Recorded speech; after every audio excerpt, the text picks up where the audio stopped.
We don't need to tell you about law of attraction. Law of attraction is like the law of gravity. You can't turn it off, and it is always responding to everything you've got going on vibrationally. It is responding to what you've got going on. It equals your point of attraction. In other words, law of attraction is responding to what you've got going on. So for a while we've been explaining to you that as contrast causes you to know what you want more clearly, and always in the beginning of that knowing what you want, because the contrast has given birth to it, you're not vibrationally up to speed with it. There is this vibrational gap that's going on because law of attraction is now responding to your inner being who is in the vortex, who is lining up all of the cooperative components big time in order to assist you in the full manifestation and realization of everything that you want. And here you are, having whatever thoughts and beliefs and expectations that you had usually before you launched the desire. So there is this sort of duality going on where law of attraction is responding to both parts of you. The in the vortex part of you and the potentially not in the vortex part of you. So you've got this sort of split going on often that feels like frustration or overwhelmment that now it is your job to do something about. And that's why we talk to you all day, every day about the art of allowing, about assessing the vibrational difference between who you have actually become. Are you getting what we mean?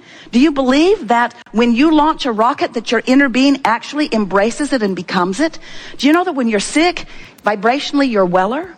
That when you don't have enough of something, that vibrationally you have more of it, that when you're confused, vibrationally you're clearer. In other words, this is the way this dynamic universe and the evolution of all species occurs. So there is this vibrational part of you who is calling you home, calling you home, calling you home. And we want to say to you, you're going. The question is, are you going willingly? Because if you relax into it, if you just let go, if you just acknowledge you've done the work, the isness of the vibrational reality is in place. The cooperative components have already been assembled. They will show you amazing things. You will defy the logic of all kinds of people as this vortex does its work. The question is, where are you in vibrational relationship to it? So we've been talking about this for a while, and many of you have been hearing us for a while. Esther certainly has been hearing it for a long while. And she said to Jerry the other day, you know, it's interesting how in all of this that I've been hearing, I realize that I've still been counting on my action for far more than I meant to. Because in many cases, I don't really have to line up with my vortex because I've got people who can just bang it into place. I'll just call someone and say, this is out of whack. Can you take care of it? And they do. They're really good at wrestling things to the ground. But in the process of that, Esther realizes that she doesn't move her vibration. She just calls someone and they wrestle something else to the ground. And then she realizes that sometimes she can create more brush fires than she has brush fire putter-outers. And then a sort of clarity is beginning to occur to many of you. We've been talking about this vortex. You get it, don't you? Conceptually, it's an idea that you can wrap your thoughts around. And we've been letting you know that there is potentially a vibrational gap between who you really are, which is the done deal, the vibrational doneness, it's done, it's done, it's done, and what you have so far allowed to manifest because of what's going on vibrationally. And Esther said to Jerry the other day, you know, I realized that I've loved the idea of the vortex and I have wanted to be in it as much as I can.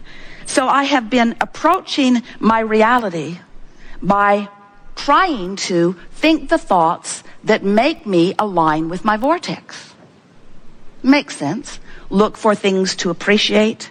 Look for things to bask about. If I find myself feeling negative about something, pivot from it. Say to myself, I know what I don't want. What is it that I do want? Which is a logical approach to lining up with your vortex. But Esther said, this last week or so, it has flipped for me because now I get it that if I let the vortex and what it means and how it feels be all that I'm thinking about, then in establishing my relationship with the vortex, and every day I'm in it, many times, if I milk my vortex when I'm in it, if I keep it going when I'm there, if I find myself on a happy thought and I rampage it longer, if I let my vortex be my undivided intention, if I let my vortex be what I'm reaching for, I now get it, she said, that my vortex affects my manifestation.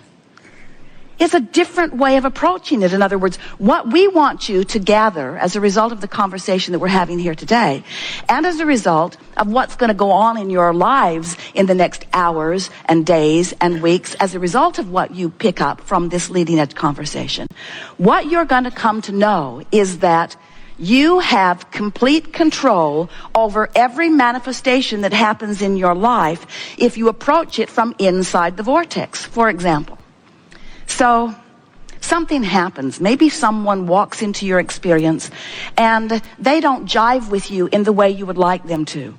They're annoying in some way, or they're unknowledgeable in some way, or they're belligerent in some way. They're abusing someone in some way. It doesn't matter. You witnessed it and you're having a knee-jerk response to it.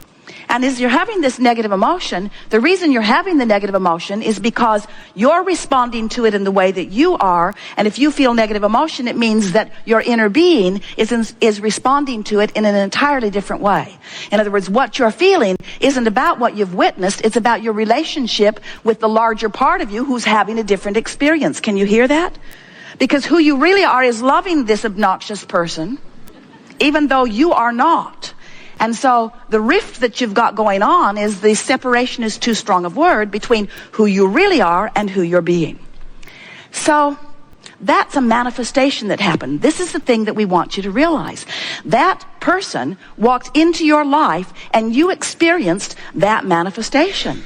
When we talk about manifestations, we know you think we're talking about cars and empires and legacies and books and relationships and all those pinnacle sort of things that you have been thinking of in terms of goals that you're reaching for. But we want you to understand that what manifestations are, what we really mean by manifestation is what's happening now. This is a manifestation. This room, these lights, these screens, this sound, this people, this global audience. This is a manifestation that's happening right here and now. Your relationship with your chair, your relationship with the people you're sitting next to. This is a manifestation. It's happening now. Manifestation. Everything that is happening around you is a manifestation that is evidence of one thing and one thing only: your relationship with your vortex. Your relationship with your vortex. So the fact that this annoying person is there, or this belligerent person is there, is your manifestation, which is simply reflecting back to you your relationship with your vortex. That's all. And that's what's so interesting. Esther nearly fell off the bed, and then the chair, and then the car, and then the bed, and then the chair, and then the car. As these processes have been going through her mind, the thought processes, as she realizes that everything that's happening is a reflection of only one thing: her relationship with the vortex.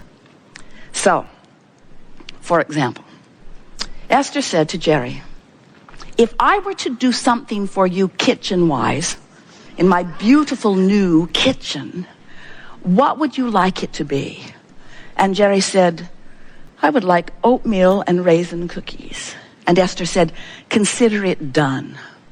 So she went to the kitchen, snatched everything out of the cupboard except baking soda, which was not there, because she has never baked in this kitchen before.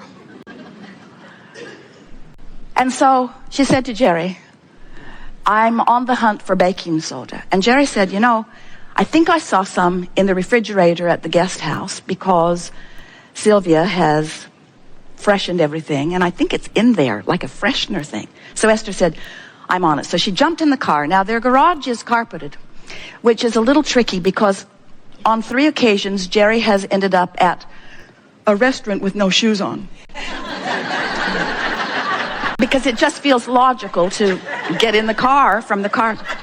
So now Esther jumps in the car, goes through a gate or two, goes to the guest house, steps out into the gravel in her stocking feet, and says, right out loud, can someone please explain to me why I'm here in my stocking feet? And then she tiptoes down the pathway into the cottage and thinks to herself, surely there are a pair of shoes or carpet slippers in the closet. So she walks into the closet and finds herself in very wet carpet. She calls Fidel, and he tells her, as he examines it, that the air conditioner, no one's been in the cottage for a long time, the air conditioner has been running, it's plugged up, and it is draining into the closet. And Esther is saying, now no one needs to tell me why I'm here in my stocking feet. In other words, a manifestation, a path of least resistance. Jerry wants cookies. He wants the kind of cookies that don't have the baking soda. The baking soda isn't in the house, but the baking soda is at the cottage. Esther goes in her stocking feet. Now, you might say coincidence. You might say, oh, that's one way to twist a really stupid story into something meaningful. But what it is the path of least resistance manifestation, because things are always working out for you. You see, things are always working out for you. Esther could not get back over to the house to tell Jerry fast enough. She wasn't even upset that the house smelled funky or that the carpet was wet or that she didn't know what the problem was. She was exhilarated that the universe had delivered to her an answer to a problem she did not even know she had, because things are always working out for her. You get what we're talking about. Manifestations. So, if you are feeling worried about something, what you're going to receive back as feedback from specialists, from anybody that knows, is information that doesn't have anything to do with your reality, doesn't have anything to do with your expected manifestational reality, doesn't have anything to do with anything except it's feedback to how you're feeling. You say, oh, this test or this x-ray or this conversation or this whatever is coming to me is a statement of fact. And we say, we'll give you that, but it's a statement of only one fact: your vibrational proximity to your vortex, period, end of story. So what we want you to begin to watch for, and it will be fun for you to watch, is that if you will hear us when we say that you have the ability to develop a personal and deliberate relationship with your vortex, with your inner being, with the larger part of you, with good feeling emotions. And if you will practice the vibration of it as often as you can and milk it when you find yourself there, so that you become so familiar with the feeling of who you really are, that you will see right before your eyes manifestations reflecting where you are. Personalities of people that you know will shift. Events that have been moving in one direction will shift. You have control. You are the creator of your own experience, because you are the creator of your relationship with your vortex. And when you get that, people will say to you, what's going on with you? Why is it that you defy the odds and you defy the logic and you turn heads wherever you go and things always work out for you no matter what? And you say, or maybe you don't, because some of them are ready to hear it and some of them are not ready to hear it. I am the creator of the manifestation that comes to me, and I can control what happens to me in traffic. I can control where I am when the weather is doing whatever it's doing. I can control the relationship that I have with airline flights. I can control the relationship that I have with my physical apparatus. I can control my relationship with my children and with strangers and with family. Family! I can control my relationship with family, because I don't have to control what they think or what they know or what they do. I have one very simple task. I know that who I really am exists as a loving, expansive, expanding, eternal being, and that part of me is the largest reality that exists. And I have access to the awareness of my relationship with that. And now I've got that down. Everything in my experience is not just working out for me eventually, it's working out for me now.